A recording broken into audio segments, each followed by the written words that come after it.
Voici Jean-Philippe Ballas pour le journal. Bonjour Jean-Philippe. Bonjour Patrick, bonjour à tous. À la une, l'appel au secours de l'hôpital public de Marseille. 1 milliard d'euros de dette et la menace de 800 suppressions d'emplois. Reportage dans un instant. Les autres titres. Entre agacement et abattement, les anciens ministres de François Hollande à propos de l'ex-garde des Sceaux Jean-Jacques Urvoas, soupçonné d'avoir violé le secret judiciaire. La justice et ses tribunaux débordés. Une solution, la médiation pour éviter trop de procès. Ce sera l'enquête du 8h. Et puis l'événement, hier soir à Bercy, c'est Charles Aznavour qui fait salle comble et vous salue du haut de ses 93 ans. Il se veut l'héritier de François Fillon et défend mordicus le projet de Notre-Dame-des-Landes. Bruno Retailleau, le président du groupe Les Républicains au Sénat, sera notre invité à 8h15. L'hôpital public au bord de la crise de nerfs. Nous partons à Marseille avec une situation qui semble inextricable. L'État veut bien accorder son aide financière, massive, nécessaire, mais à une condition, il faut restructurer, supprimer des postes. Plus de 800 estiment les syndicats. Le récit d'une économie impossible avec notre correspondante Nathalie Chevance. 1 milliard d'euros, c'est le montant de la dette à la PHM qui s'est déjà engagé dans un plan d'économie de 50 millions sur 5 ans. Mais aujourd'hui, l'État estime que ce n'est pas suffisant. Les hôpitaux marseillais, frappés par un absentéisme record, doivent de nouveau tailler dans les effectifs. 800 postes dans la balance. Irréalisable, rétorque Audrey Jolibois à Force Ouvrière. C'est impossible car oui, aujourd'hui, nous sommes à l'os et il ne reste plus rien à gratter. On retrouve des services de soins à l'hôpital de la Conception de nuit où l'infirmière est seule pour 30 patients. Où va-t-on ? Ça amène la fermeture de quasiment tous les services et la mort des hôpitaux marseillais. La PHM qui a surtout besoin d'argent frais pour se moderniser, près de 300 millions d'euros d'aide publique attendue, enveloppe indispensable pour se restructurer, clame le professeur Frédéric Collard, chirurgien à la Timone. Oui, c'est un cri d'alarme parce qu'il faut que le gouvernement nous accompagne et nous laisse le temps de faire ces restructurations d'une manière sereine et pas de taille dans les effectifs. Ça remettrait vraiment en cause, 1, la qualité des soins et 2, ça obligerait à fermer un certain nombre de lits et de services. Ça ne sera pas possible. Et pour se faire entendre, un appel à la grève est lancé à compter du 19 décembre. Marseille, Nathalie Chevance, Europe 1. Dans l'actualité aussi, Notre-Dame-des-Landes, 24 heures après la remise du rapport des médiateurs. Des éléments concrets pour permettre à Emmanuel Macron de trancher pour ou contre un nouvel aéroport. Le président prendra sa décision avant la fin du mois de janvier. Et il y a de l'espoir ce matin chez les opposants au projet. Dominique Fresneau, par exemple, il dirige une association. Sa famille est menacée d'expropriation et il se bat encore et toujours. Je ne veux pas du tout anticiper sur une quelconque décision du gouvernement, mais là, il a les clés en main pour prendre une décision sur l'arrêt de Notre-Dame-des-Landes. S'il ne la prend pas, il en assumera les conséquences. On voit encore qu'on peut faire sans détruire ce bocage et c'est enfin un discours où il y a une prise en compte d'alternatives à Notre-Dame-des-Landes. Moi j'ai 57 ans et ce projet d'aéroport, il m'est tombé sur la tête, j'avais 12 ans, donc c'est toute une vie de lutte contre ce projet. Nous, de toute façon, on est déterminés ici à Notre-Dame-des-Landes. Un propos recueilli par Anne-Laure Jumet. Gadget pour les uns, souci du terrain pour les autres. Édouard Philippe défend son idée d'aller vers les Français. Le Premier ministre qui a délocalisé Matignon à Cahors, 48 heures pour multiplier les rencontres. C'est aujourd'hui également que le chef du gouvernement participe à la conférence nationale des territoires. Europe 1, il est 8h03. On l'appelle désormais l'affaire Urvoas. La Cour de justice de la République saisie à propos de l'ancien garde des Sceaux de François Hollande. Nous vous le disions dès hier matin, il est soupçonné d'avoir transmis des informations confidentielles au député Thierry Solaire sur une enquête de fraude fiscale le concernant. Parmi les nombreuses réactions, celle de l'actuelle ministre de la Justice, Nicole Belloubet. Elle ne veut pas faire d'une situation singulière une règle générale. Tandis que chez les socialistes, on se lamente et on se défend. Virginie Riva. Pour Stéphane Le Foll, ancien porte-parole du gouvernement, si les faits sont avérés, c'est grave. Mais il s'emporte hors de question que cette affaire continue de jeter l'opprobre sur le quinquennat Hollande. Jean-Jacques Urvoas, il faut qu'il s'en explique. Je suis d'autant plus déçu parce que ça ne peut pas jeter comme ça tout ce qui a été fait dans le même panier, de la même manière. C'est pas vrai. Le chef de file des députés socialistes, Olivier Faure, lui, est abasourdi. J'attends effectivement des éclaircissements parce que j'ai une image d'un grand garde des Sceaux que fut Jean-Jacques Urvoas, dont la respectabilité est totale. Et je crois qu'il avait, et qu'il a encore à ce jour, le respect de toutes celles et ceux qui l'ont côtoyé et qui considèrent qu'il était un garde des Sceaux exemplaire. C'est une énième épreuve pour un parti déjà moribond qui tente de rebondir, comme le commande cet élu socialiste. On commence à peine à se reconstruire, on est en plein plan social. On se serait bien passé de ça. Virginie Riva, on va rester dans l'univers de la justice, mais davantage au niveau du commun des mortels, avec un vrai problème problème, des tribunaux saturés, mais peut-être un remède. C'est l'enquête du 8h. Nous parlons de la médiation pour éviter d'aller jusqu'au procès. Depuis le mois de mars, 11 tribunaux testent la méthode en matière familiale. Nous vous emmenons ce matin à Créteil qui veut l'étendre désormais, cette méthode, à tous les conflits du quotidien. C'est un reportage très concret, vous allez le voir, de Chloé Triomphe. Au fond de la salle d'audience, Robert, agent immobilier, attend son tour. Il a emprunté 80 000 € à une amie et suite à des contretemps, il n'a pas pu honorer ses remboursements.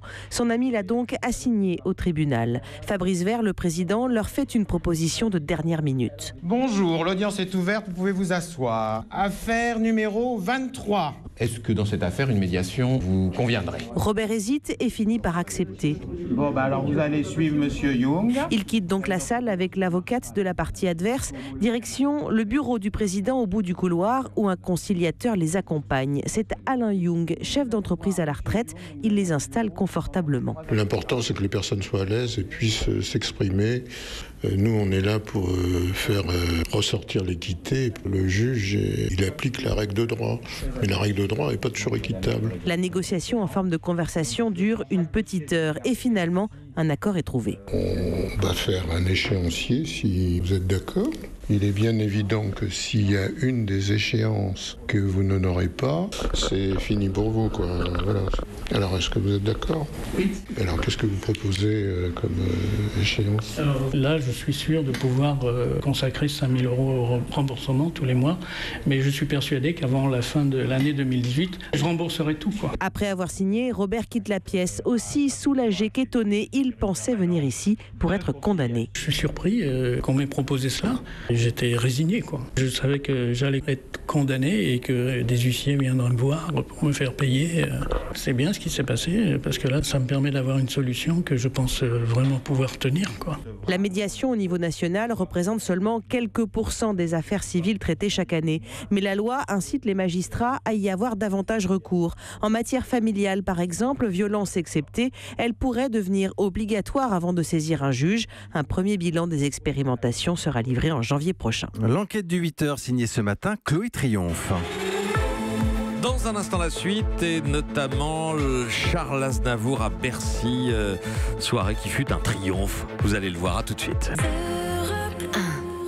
Il est 8h09, Patrick Cohen. La suite du journal Jean-Philippe Ballas, c'est la question de la remise à niveau à l'entrée des universités. Le dernier jour d'examen de la réforme à l'Assemblée, mettre fin au tirage au sort à la recherche d'une place en fac. Le texte instaure donc un nouveau principe. Les étudiants jugés trop faibles seront acceptés, oui, mais à condition de suivre une remise à niveau dans certaines matières. Un principe qui existe déjà pour les volontaires à la fac de droit d'Assas. Une remise à niveau qui a largement profité à Lola, une étudiante rencontrée par Virginie Salmen. Il y a 2 ans, elle a eu un bac technologique hôtellerie-restauration. Après quelques stages, elle se rend compte que ce secteur ne lui plaît pas.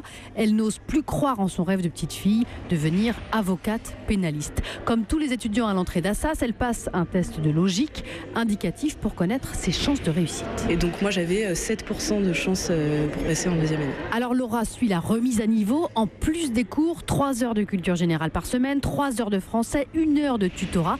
Du coup ça a marché, oui, j'ai eu mon année avec 12,80 de moyenne.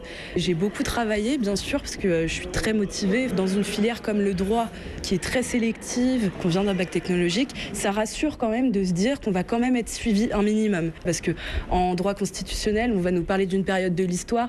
Moi au lycée, j'en ai pas tant parlé que ça, donc ça me dit pas grand chose. Donc je peux aller demander à mon prof de culture générale n'importe quoi sur cette période qui va m'aider dans mes dissertations. Laura a plus que réussi. Elle a même été nommée administratrice de la junior entreprise d'Assas où elle fait désormais en plus des cours du conseil juridique. Virginie Salmen, le Brexit au programme du sommet européen qui s'ouvre ce matin à Bruxelles. Les dirigeants de l'Union devront notamment acter les progrès réalisés dans les négociations avec Londres.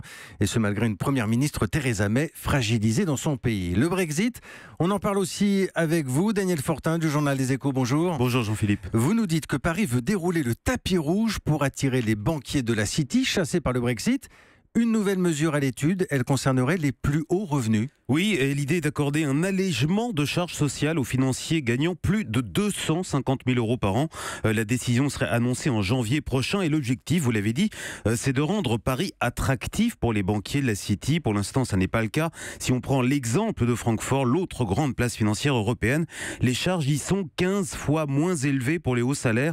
Or, ce qui est en préparation à Bercy, c'est un alignement pur et simple sur ce niveau de charge allemand. Mais un tel cadeau, Daniel, comment on le justifie aux yeux de l'opinion publique? Alors Bercy assure que cette mesure sera neutre pour les comptes publics puisque les bénéficiaires gagneront plus d'argent, donc paieront à l'arrivée plus d'impôts. Mais le sujet est sensible, vous le savez, les banquiers sont moins aimés en France que les footballeurs. Donc le seul moyen de faire accepter ces faveurs qu'on leur accorde, c'est qu'elles soient efficaces et attirent effectivement des équipes londoniennes en France. Or pour l'instant, rien n'est moins sûr. Merci Daniel Fortin. Vous parliez des footballeurs. Tenez, la Coupe de la Ligue, 8e de finale et la revanche du PSG à Strasbourg. Victoire 4-2 hier soir. Élimination de Marseille au tir au but face à Rennes. C'est fini aussi pour Lyon, balayé par Montpellier 4-1. On vous parle à présent d'un artiste français mondialement connu. Il a rempli Bercy hier soir. Il a 93 ans. Il est... Charles Aznavour, fastoche, lui qui avait déjà chanté au Madison Square Garden de New York ou au Royal Albert Hall de Londres, il n'était encore jamais monté sur la scène de Bercy. C'est chose faite depuis hier soir, avec humour, avec brio. Martin Fenot était dans la salle pour Europe 1. Quand il arrive sur scène dans un élégant costume noir, le chanteur de 93 ans plaisante d'abord sur son âge. La vue, elle baisse. En plus, je n'entends pas très bien. Mais pour bien faire, je vais chanter quand même. Il faut boire jusqu'à l'ivresse sa jeunesse. 10 000 spectateurs l'applaudissent. La dernière note, j'étais pas sûr de pouvoir l'assurer ce soir. On continue. Il y a bien une chaise derrière lui, mais Charles Aznavour ne s'assoit quasiment pas. Il enlève sa veste, fait signe à ses musiciens d'accélérer le tempo. À la fin du concert, Mimi et sa petite fille Jade sont debout près de la scène. Je me disais quand même, j'ai sûrement vieilli, je ne vais pas l'entendre de la même façon. Mais non, il n'a pas changé, c'est bien lui. Je me rappelle encore quand on dansait sur ses musiques dans le salon. Et là, c'était super de le voir en vrai, en fait. La fillette quitte la salle, prête à un nouveau concert. Ça tombe bien, Charles Aznavour dit qu'il veut chanter quelques années encore.